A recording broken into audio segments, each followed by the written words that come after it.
Good morning, Cedar Park. Today, find out about a Big Splash Theater is making after school and how you can be a part of it. And everything you need to know about the fall semi-formal happening this weekend. Plus, a new spooky edition of Hexter's Halloween and an all-new Pack Chat. Let's jump in because the Wolfcast starts now.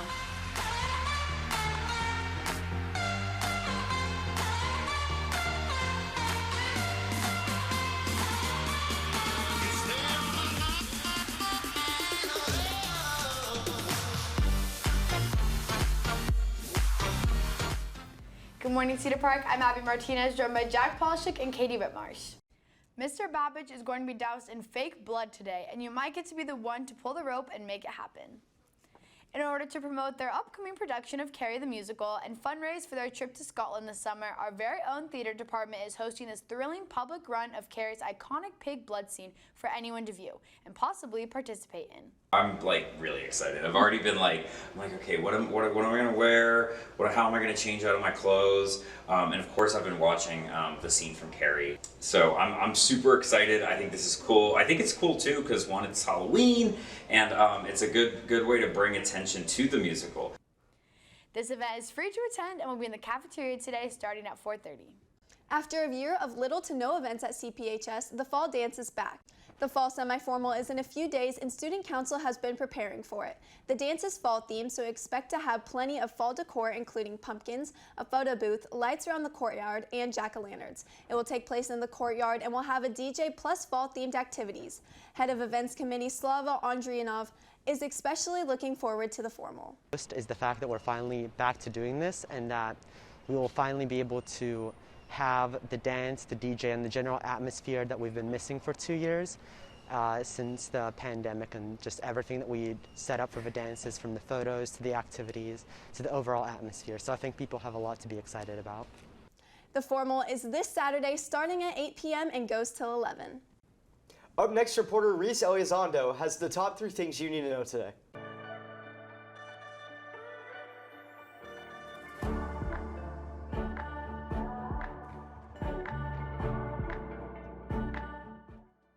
Good morning, Cedar Park. I'm Reese Elizondo with the top 3 things you need to know for today. First, Las Vegas Raiders head coach Jon Gruden resigned on Monday night. This happened only 10 hours after the New York Times released emails which contained of Gruden making racist, sexist, and homophobic comments. Gruden said in a statement on Twitter, quote, "I resigned as the head coach of the Las Vegas Raiders," quote. He also said in part, "I'm sorry, I never meant to hurt anyone." Next, Gabby Petito's autopsy was announced to the public and her cause of death was found to be manual strangulation or throttling, says the doctor.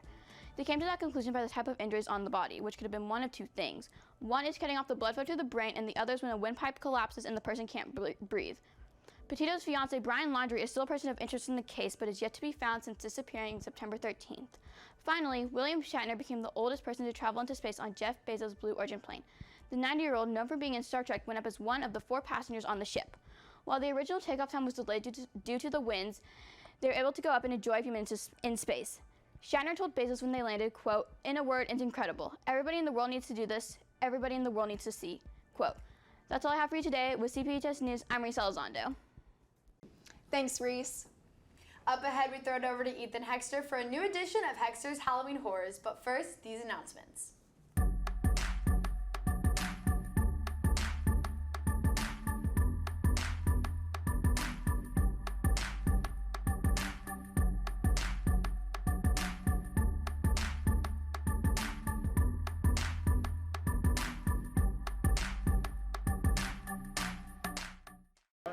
Hi, I'm Brady, and you're watching the Wolfcast.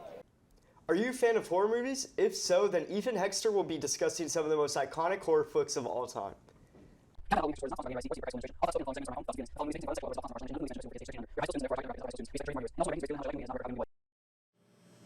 Good morning, Cedar Park. There are 17 days until Halloween, and to celebrate, I, Ethan, am watching and ranking 50 horror movies for the month of October here on the Wolfcast. This week, we're continuing to movies released from 1996 to 1982. These movies include black comedy and thriller staples. First, we have Scream. I am absolutely obsessed with Skeet Ulrich's performance in this movie.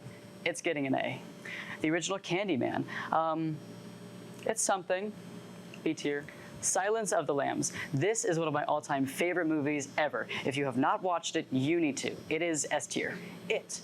Honestly, I kind of like the original more than the new one, but it's still from the 80s, so C tier. Pet Sematary. It's not bad, but it's not good either. C tier. Child's Play. It's more of a satirical comedy, but I guess that's the whole point of it, so B tier. Hellraiser.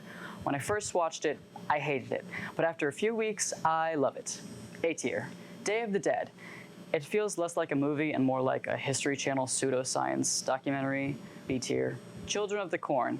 I'm not sure if adults like it, but I didn't. C tier. The Thing. Surprisingly modern pacing and excellent practical effects. A tier. Poltergeist. I appreciate it, but it's boring. B tier. Tenebrae. This movie is redeemed by its soundtrack alone. B tier. And finally, An American Werewolf in London. Surprisingly endearing. B tier. And that's all for this episode of Countdown to Halloween Hexter's Horrors. Next week, we're ranking movies released from 1980 to 1968, so make sure to tune in to the Wolfcast next Thursday. Thank you, Ethan. Next Tuesday, October 19th, is Community Night for Volleyball and also Volley for a Cure. They're raising funds for Wolves for Wishes. At the game, there will be a bake sale, so show up, wear green, and be loud. There's no Wolfcast tomorrow, but there's a pep rally on the football field tomorrow during Dens. We'll see you there.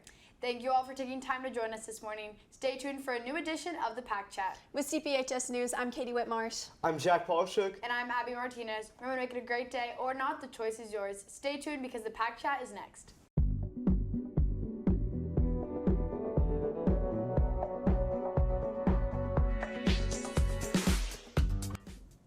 Welcome back to the Pack Chat, our student voice opinion segment. I'm Jack Polishuk, joined by Abby Martinez and Madeline Roberts, and guest co-host Kason Johnson, as we discuss this week's most trending topics. Let's get started. First, Texas Governor Greg Abbott plans on placing a statewide ban on a federal vaccine mandate proposed by President Joe Biden.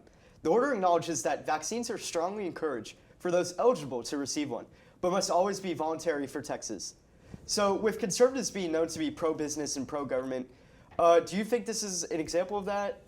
I feel like I don't know too much about to say enough on it, but I think the federal and the state, how can those counteract and do you know what I'm trying to say? The federal government, federal law is always going to override state law. And so if he tries to make this happen, it's just going to go to the courts and they're going to ensure that federal law is put in place.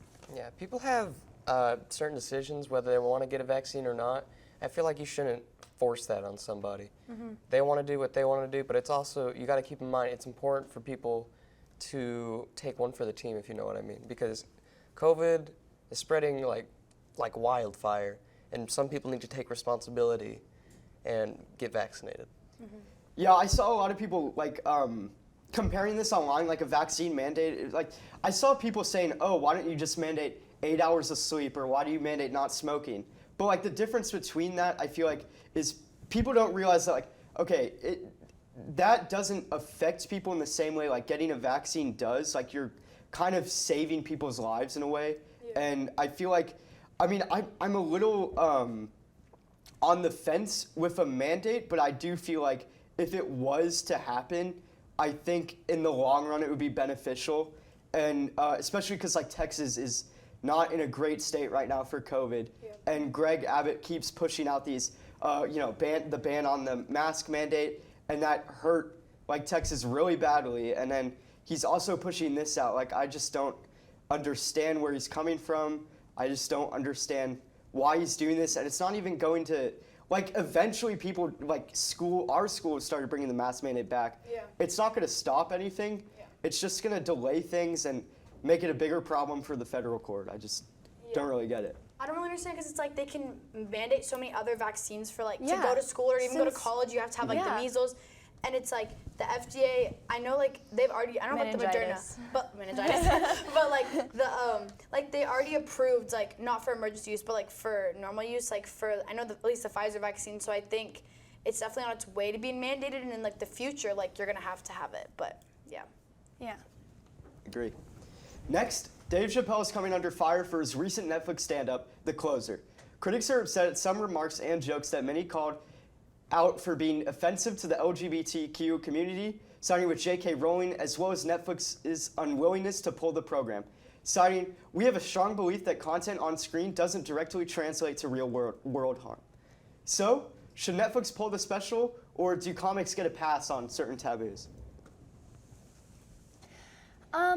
I mean, there were some leaked emails from Netflix saying that they were going to choose to not pull it because he makes them so much money, which I think a lot of companies are always going to choose profit over controversy. And not every one of them, but in this case, that's what's going on. I'm still a little, I guess, what's the word?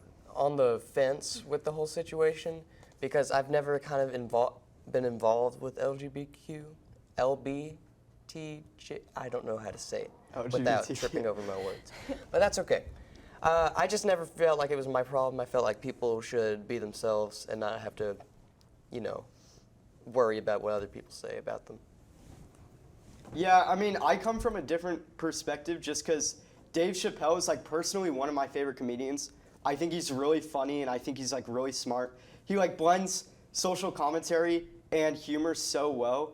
And like he even does, like last year he did a special called 846 and it was like, it wasn't even a stand-up. It was like honestly just a speech. I mean, there was like a little bit of humor in there, but like he was mainly talking about the George Floyd protests, and it was very timely. And I think it was really smart, and I think he just does a great job with this stuff usually.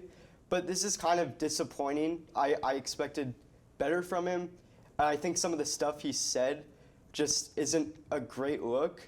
I mean, I wouldn't want to I don't love the idea of cancel culture. I think it's kind of stupid. I think people have like room to grow. But I do think that he has kind of made these transphobic comments consistently, and it's like a little bit worrying. But I do think he's like really funny, and I know he like isn't hateful in the same way that maybe some people are making him out to be. But I just think that these jokes don't really land, at least for me. Yeah, it is kind of hard to say what you want to say without people taking it the wrong way. I feel like that's what he was trying to do. I feel like people need to look deeper into that because people can just glaze over stuff and be like, oh, this is what he meant, but that's not always the case here. Yeah. Even if they are going to pull it,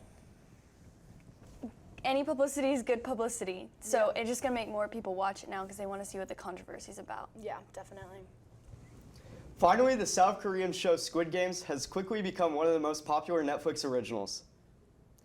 Almost 1/4 of all Americans have watched the show, as well as being critically acclaimed internationally.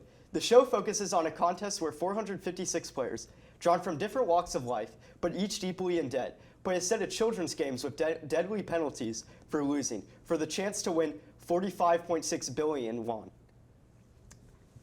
So what do y'all think of the show? Okay, everyone, Abby, watch Squid Game. I don't understand. I personally just don't have time for it. I'm sure it's a great show, but I just can't. So you haven't watched it? I haven't watched it. I watched the trailer. Well, how could you say you're not in, like...